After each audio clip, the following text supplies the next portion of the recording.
So here we have the Mercedes-Benz A180 on a 16 plate. I'm going to start off by showing you around the outside of the car, and then we'll hop in and run through some controls on the inside. But from the outside you can see it's a 5-door car with alloy wheels. Let's start off inside the boots and then work our way around the rest of the car from there. As we approach the back of the car, you can see we have reversing sensors. Plenty of boot space as well, along with that 60/40 split folding rear seat should you wish to increase this space even further. Okay, so we're just going to work our way back round to the front of the car, and then we'll hop in and run through some controls on the inside. But now that we've done a full circle of it, you can see it's in excellent condition the whole way round. Just briefly before we climb in, I think it's well worth seeing the interior from this exterior point of view. There's plenty to run through on the dashboard, so let's hop in and we'll do that now. Okay, now that we're inside the car, we're going to start with the dials. On the left-hand side, we have the speedometer and fuel gauge. On the right-hand side, the rev counter and coolant temperature gauge. In the middle, you can see the total miles. They are 84,480. You can change the information displayed there by using buttons on the steering wheel. For example, you can have a digital readout for the speedometer displayed there if you wish. Below that, it will show you what gear this car is in. It's an automatic, so we are in park at the moment, of course. If I back out to the steering wheel, the buttons I was using a second ago to change the information up here are just there. Over on the right hand side, we have stereo and phone controls. Just behind the steering wheel, the minus and plus pedals are so that you can change up and down the gear manually with this automatic gearbox, should you wish to do that. And then over in the center, we have the main screen for the car. So we're on the radio menu at the moment, as you can see. We can access the radio, of course, from the radio menu.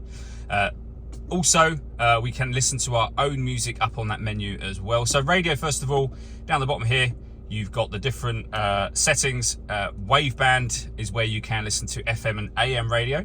Media is where you listen to your own music. All of the movement I'm making on the screen is being done using this dial just here.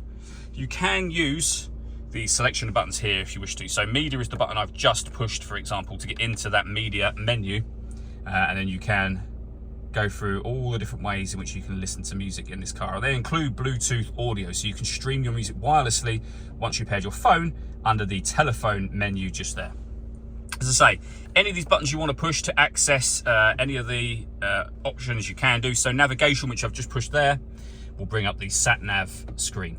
A really nice clear color display, a very, very easy system to use. And if I put the car into reverse, you'll also see we have a full color reversing camera as well.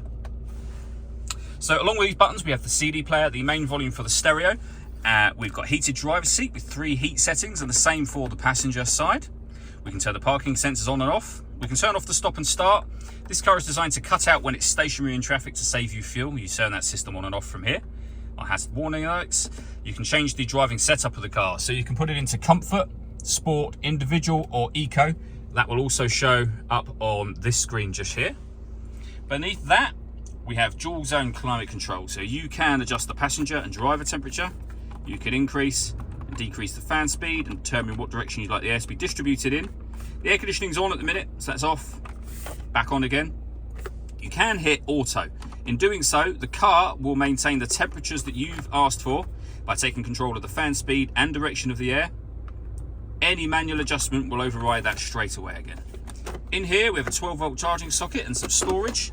Further storage just there as well. All that leaves me to say is thank you for taking the time to watch this video. If you'd like to come and see the car in person and have a test drive, please feel free to give us a call here at Surrey Specialist Cars. We'd love to hear from you soon.